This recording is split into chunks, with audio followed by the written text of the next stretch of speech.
Hey, Matt Starnes here, your host of the Sweepers and Tankers podcast.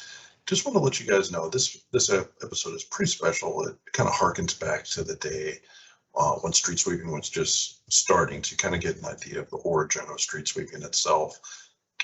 Not really on purpose, but just the way things shake out. Intrigued? Give the podcast a view and a listen. It's all about bike lane sweeper. And for those of you who are just listening, that's fine too. You probably want to go and afterwards go ahead and check out our Booker Municipal North America YouTube channel so you can see some of the slides that we're talking about and some short videos we're also talking about on the podcast. So, all right, well, buckle up and here we go. All right, Pierre Lermant, thanks for joining us. Really excited about this. I want you to tell everybody exactly what this is, but to me, it almost harkens back to the origins of street sweeping, kind of what you're doing, and just kind of that, hey, we need to clean it up, and just going about it the most efficient way you can. But tell us a little bit about yourself and what exactly bike lane sweeping entails. Hi, Matt. Thank you for having me today. Yeah, my name is Pierre Lermant. I've been a San Francisco resident for quite a few years now and an avid biker. And the idea came about when I was riding my bike to work. The commute is about 10 miles. And I realized that all the surfaces I was traveling on were really dirty, and it could be glass, gravel, or even, branches, or you name it. And week over week, I noticed that well, these bike lanes would not get clean, right, by the different cities I was traveling through. So I figured, wouldn't it be nice to basically make my own sweeper so that I can clean the bike lanes that I travel on. So that's how I came up with the idea. Oh, that's fantastic. Yeah, I used to probably aging myself here a little bit, but I used to take apart and build my own Frankenstein 10 speeds back in the day. Yeah, same idea here. Yeah, I should get back to it. I'd be much skinnier, but I do know, I definitely understand what you're saying, because a lot of times even the smallest a little bit of debris, anything can make you go flying over those handlebars if it's Exactly. So Yeah. here, and for your listeners, so they know I'm showing some visual support for the people that can watch the whole thing at home, and typically the different bikeways can be broken down into bike lanes, right? That are just part of the shoulder, and they are bordered by a gutter and a curb. More recently, and this is developing pretty rapidly, we're seeing more and more protected bike lanes that are basically, protected on both sides, either by soft barriers or decorative things, flower beds, you name it. And then obviously the millions of miles of just road sides where bicycles travel on being highways or secondary roads. And as you mentioned, that creates problem, the fact that there is so much debris on these lanes. And this debris accumulates over time, kind of the natural airflow that the cars and trucks, traveling these main roads, they just tend to push all the debris to the side, right where the bicyclists travel. So yeah, you get flat tires if you ever had that. I don't know if you cycle, but if you've ever had a flat tire, is not fun to change. Even less fun if you don't have a patch and then you have to call someone to pick you up. If the surface gets slippery, you could have an accident. I think you just mentioned you could just wipe out. But probably the worst part is that, and I've seen myself do it, so I know it happened. When we see that the bike lane is dirty, what do?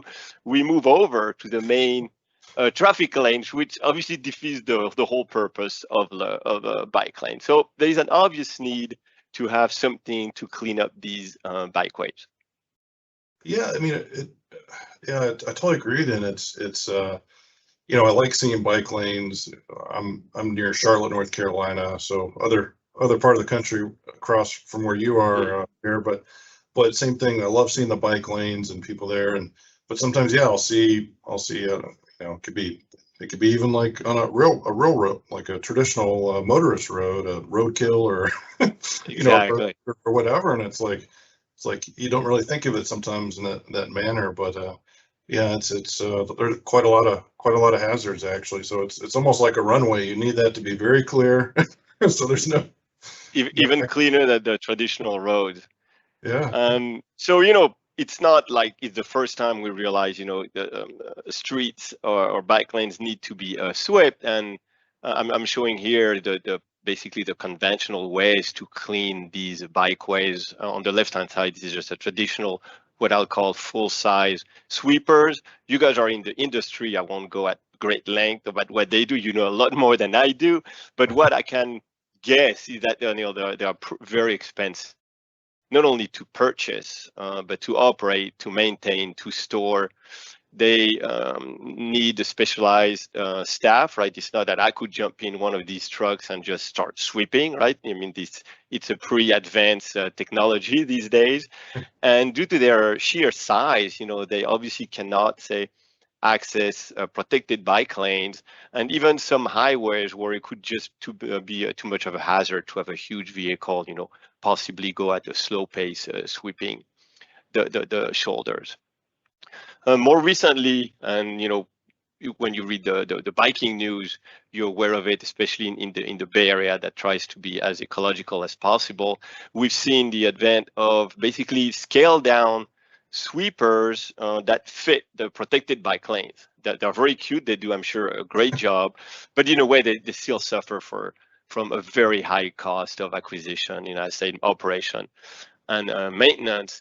And they are specially designed for protected bike lanes, so it comes in addition to traditional sweepers.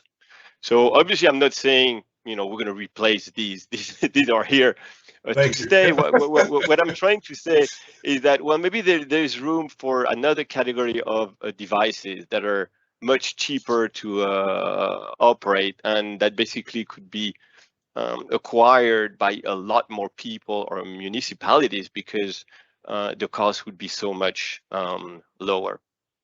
So that's what I kind of. I think that's a good point too. And obviously, I work for Bucher Municipal, and we make truck mounted sweepers and the bike lane sweepers, the compact sweepers as well. But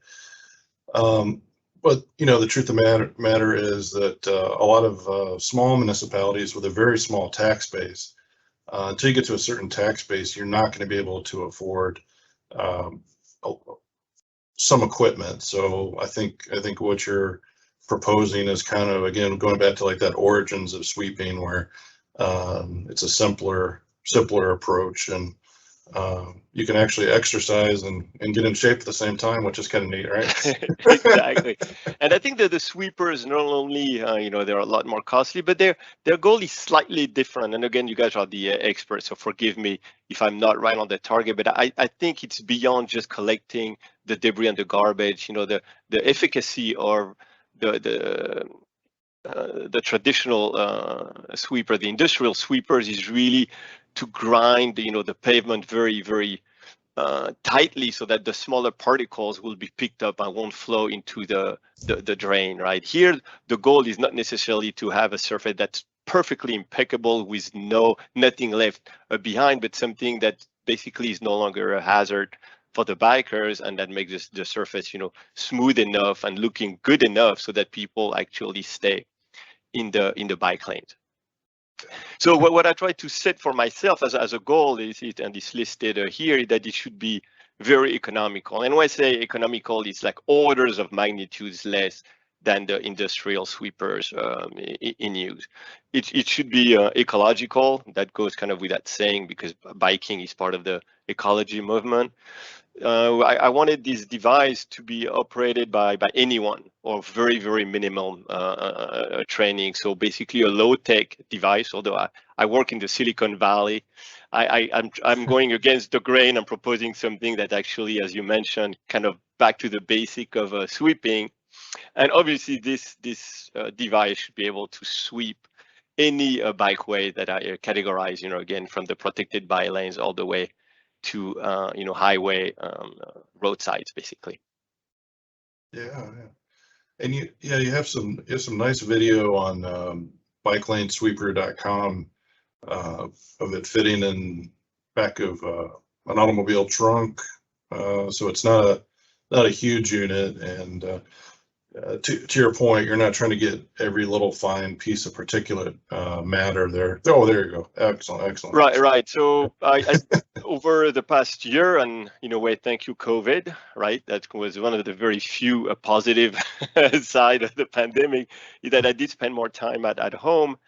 And since I was pretty motivated with this idea, as I said, it came about 2 years ago. I built a couple of prototypes that I'll describe as I run the different videos. And as you said, they can be seen at bikelanesweeper.com or on my Facebook page. On the left-hand side is what I call the angle sweeper. And to describe it, so it's just a regular cylindrical brush that's rotating against the direction of motion, and it's angled so that as it moves forward, it'll push the debris to the side, right? So it's very good for roadsides, where on the side you'd have natural landscaping or gravel, or even in urban areas where the bike lane is bordered by a gutter and a curb, right? Because eventually that might be cleaned up by industrial sweepers, but in the meanwhile, we could clean up just the bike lane. So I'm going to play the video. These are very short video, but it'll give you a sense of how this could be operated. It's the contact is very minimum between the brush and the pavement, and you can tell I'm just riding my bicycle. My bicycle is not powered by anything. The brush is powered by a motor that you see in the back, but there's very little resistance. That's what I'm trying to show here, and you see it does actually a pretty good job of cleaning. This is a bike lane near my house. The great advantage of this solution is that there is no capacity problem. There is no hopper. You push the stuff to the side. Either it disappears in nature, or someone again later on will bring the full size professional sweeper to pick it up. So that's the angle sweeper. And again, on the right hand, you're not riding an e-bike. That's a traditional bike, if you will, or.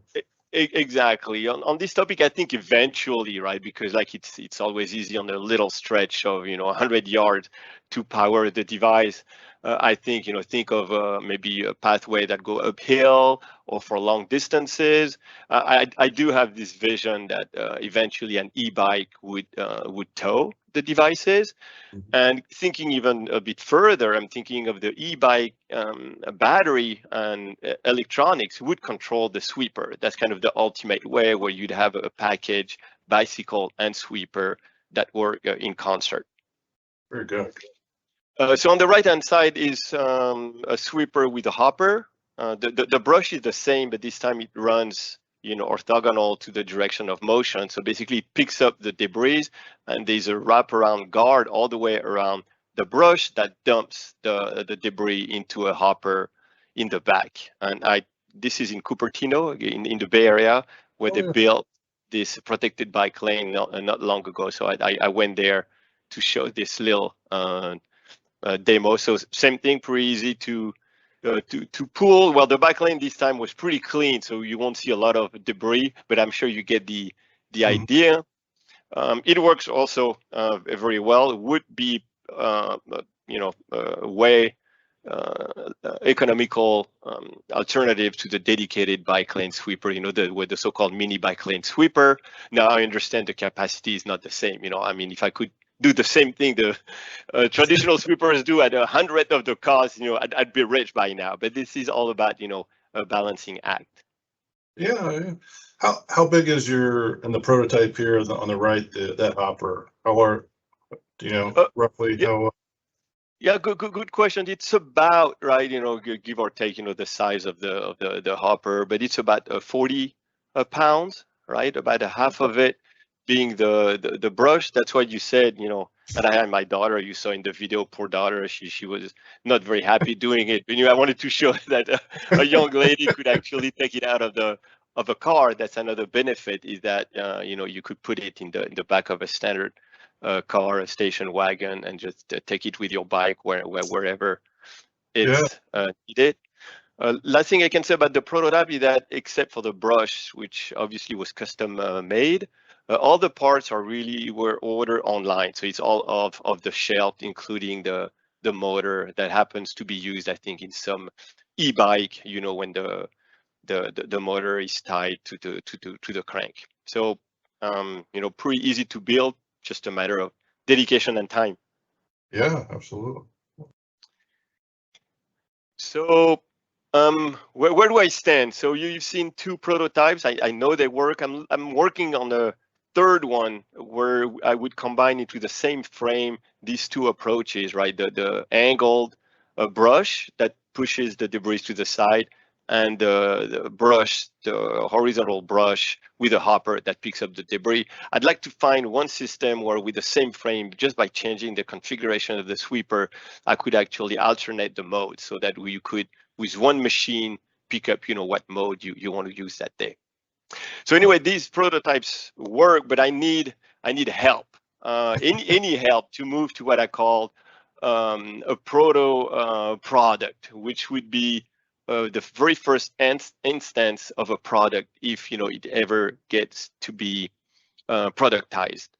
And I'd like to have this proto product done not only for the sweepers themselves, but also, as we mentioned, a possible e-bike connectivity. How we could basically power this sweeper from the e-bike, battery and control. Interesting. Yeah.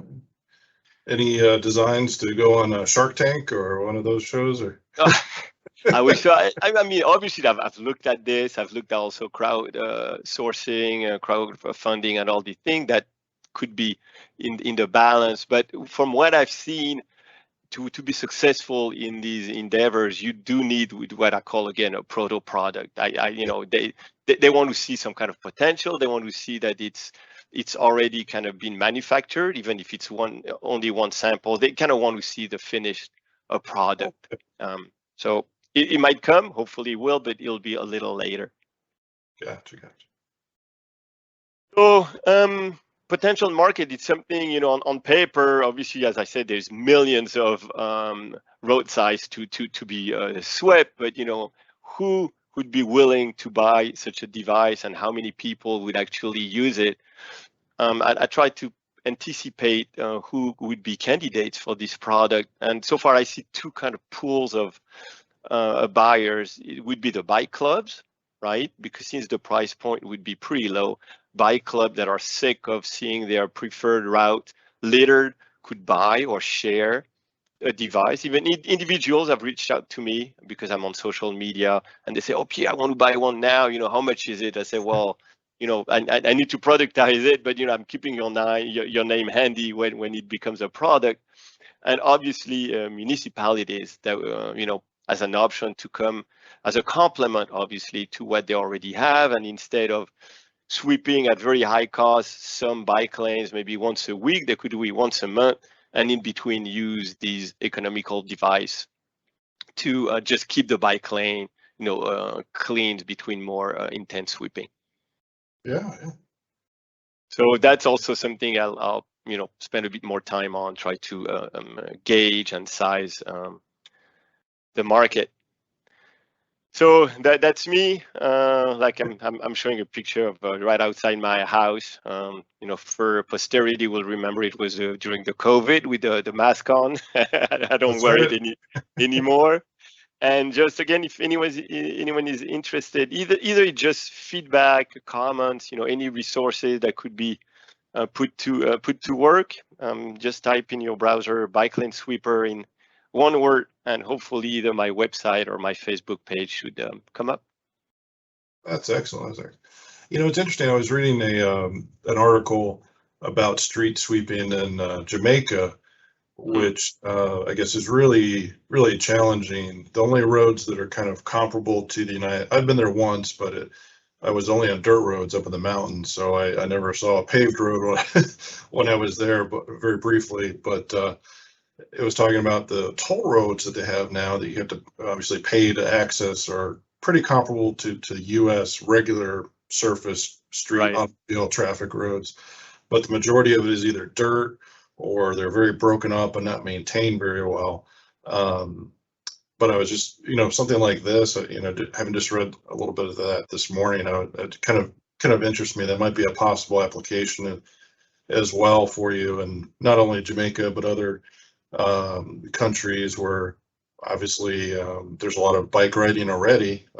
Even somewhere like China might be a good option Right.